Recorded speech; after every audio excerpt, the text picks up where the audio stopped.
What's your well, you don't have to say your name. You said you were 14, right? Let me ask you, do you believe you were 14, or do you know you're 14? I know I'm 14. Okay. Do you believe you have salvation, or do you know you have salvation? If I okay, I'm gonna be honest. I believe I have salvation. So that means you know you have salvation at that same time, right? Yeah. Yeah. So when we say believe, it's not like a maybe. Like, oh yeah, we sometimes grab that word and we make it into a maybe. It's not a yes or no. It's like it's up in the air, right? That's how you basically told me. But when I say I believe, I don't say it like, oh, maybe, Barney the Purple Dinosaur could exist, really, actually. But believe is you trusting. I'm gonna believe what Christ told me, because it's not because of what I think, it's because what he has done. That's the difference. You're not placing your trust in Jesus, you're placing on anything but Jesus. I don't know what, but it's very clear by how you are responding. So instead of looking up to other people, right? Like, I have no issue God using me as a vessel to like speak through to you, to get you to reach your word and trust him, this and all that. But at the end of the day, God did everything. Like, he is already to ready to forgive you. He already loved you. He wants a relationship with you. You just gotta believe in his son. You gotta trust him.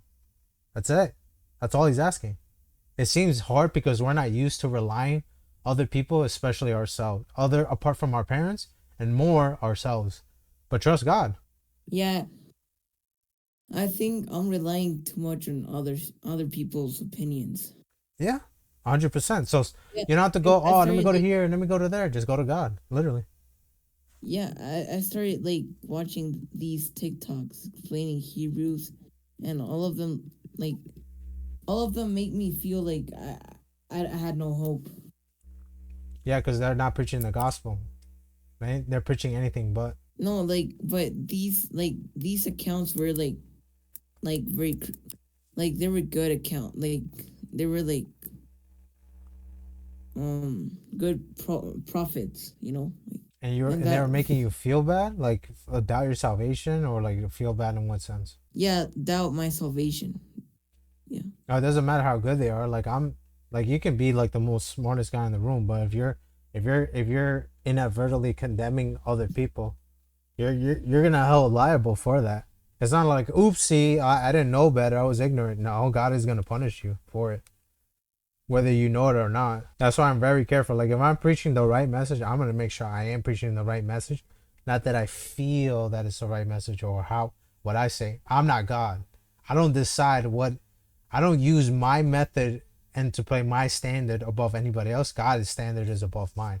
I have to basically understand that if I'm gonna do a standard or follow someone, I'm gonna do God's, not the other way around. So for those people who are doing that, and you're feeling bad, and they're preaching another gospel. If they're making you doubt your salvation, they don't understand the gospel of the salvation at all, at all, at all, at all. It's not like a maybe or a little. It's a misunderstanding. They don't understand the gospel at all. Yeah, because the gospel is supposed to give hope, not condemnation. And in 1 Corinthians 15, 1 through 4 is literally labeled as, this is the gospel of your salvation. This is not the gospel of your condemnation. Oh, and so Hebrews is talking about somebody who willfully rejects that, right? Yes. They have that knowledge. Like, you just heard it right there. Like, imagine you do this and you have yet to make that choice. It sounds like, yeah, I'm good. And then you go and you start looking at Buddhists and you're like, you know what? I want this instead. That's what it's referring to. Despite you hearing it, you don't accept it and you go off to something else. Yeah, That other passage about First Peter or Second Peter, I forgot which one it was, talks about the same thing, but it uses like an allegory, like a dog returning to his vomit. You came from bad faith, like bad information. Then you come off to the true essence of the gospel and you reject it. And you go back to the other vomit. That the reason why God phrased it that way is because, like, that's how disgusting it is for him. Like, how are you gonna grab my words, thinking like, nah, I don't want it. And you go to something else that's like literally like a dog's vomit. Like, that's crazy to me. That's what he's describing it as. oh yeah, I get it, I get it. Hmm. Oh, that's apostasy, right? Yeah, I guess you can say that. Yeah, apostasy is like, yeah, I would say so. Yeah. That'll be Oh like yeah, and a representation of it. also I thought that rejecting the gospel of your salvation was also like n- having the knowledge of the gospel of your salvation but not doing it, like not Nope. applying it in your life. Now once you accept it, like okay, I'm gonna accept this gift. I'm gonna accept it. That's it. It's irrevocable. But you doubting, like you can't accept it and then reject it. No, you just have doubts, and that's where you are right now. Like, oh, I'm not sure. You're not rejecting it. You're just like, you're just being stretched in between here and there, and you're relying on who sounds more right than rather than being like who is right. And then it's not me who I'm right. I'm literally just saying what the Bible is clear and concise with. It's not me who's saying it. I'm not the one who wrote these books. I'm just saying this is what the Bible literally says. I'm not adding or taking away from it. I'm just explaining what Christ meant it to be said. Because I'm not the one who's twisting it. And again, I'm not putting words in your mouth. I'm just giving you like this or that, and then you're answering so far like impeccably. That's not me guiding you wrong. The other people are guiding you wrong because rather than allowing doing it like this, they rather impose something onto you that's not correct. Yeah, cause yeah, if the Bible give like if the gospel would give condemnation, then God would be like God would be lying, right, to us, right? Yeah, so if any man or an angel gives you a different gospel that's not the gospel of Christ, let him be accursed. So whatever they're preaching, they're literally hitting under that. It's a warning. It doesn't only pertain to Islam or Mormonism and so forth and so forth. That could be literally anybody. I get you. All right, so let's hit Hey, Revelation 3. oh yeah, and also I feel very tired because I I just came back from a trip. Okay, so you want to pick this up another time? That's fine with me. No, no, oh no. Can we do Revelations and then leave Matthew 25 and 14 for another day? Okay, that's fine. Okay. So Revelations, where do I start? Yeah, we can start from 9 to 11.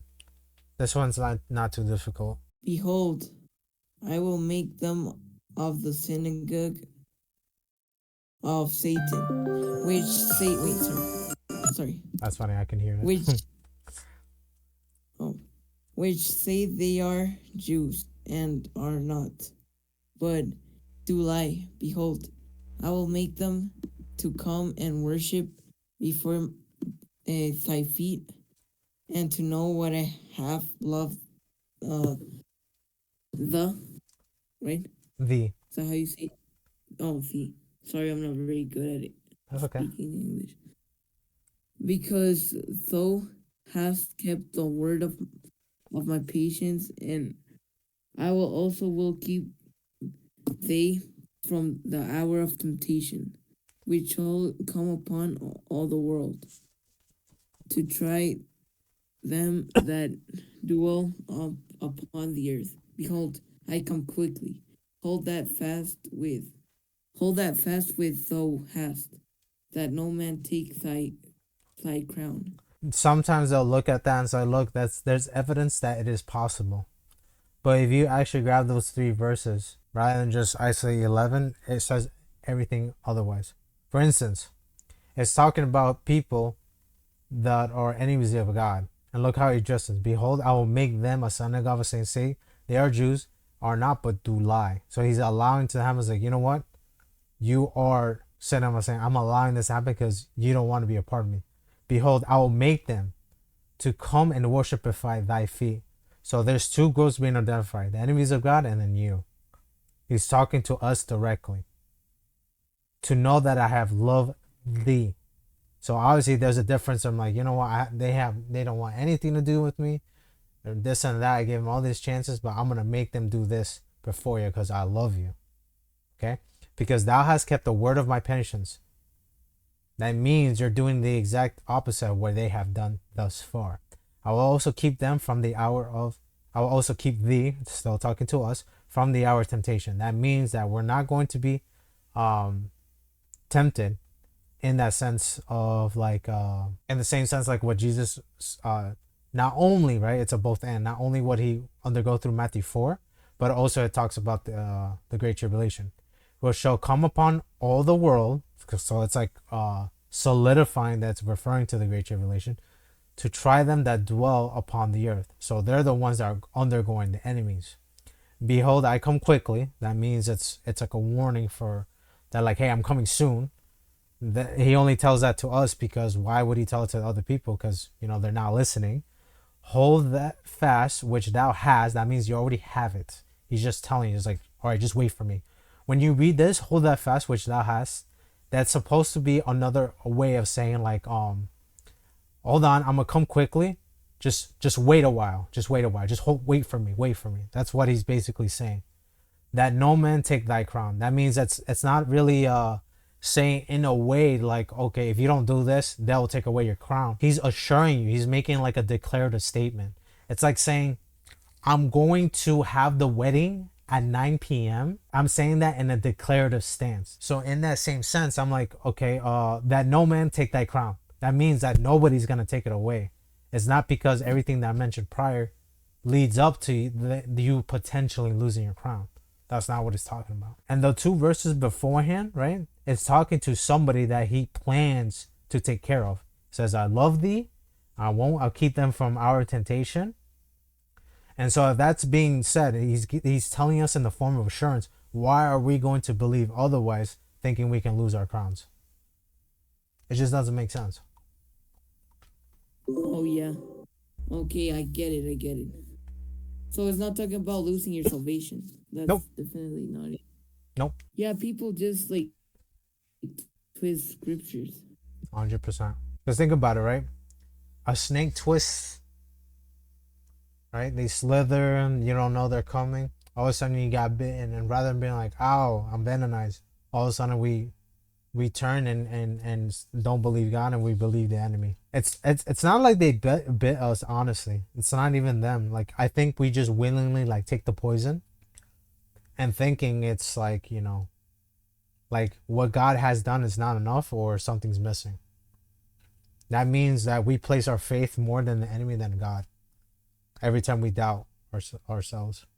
Our emotions are real, our worries are real, but like the enemy knows how we function, so he's gonna weaponize that. He's gonna weaponize your doubt.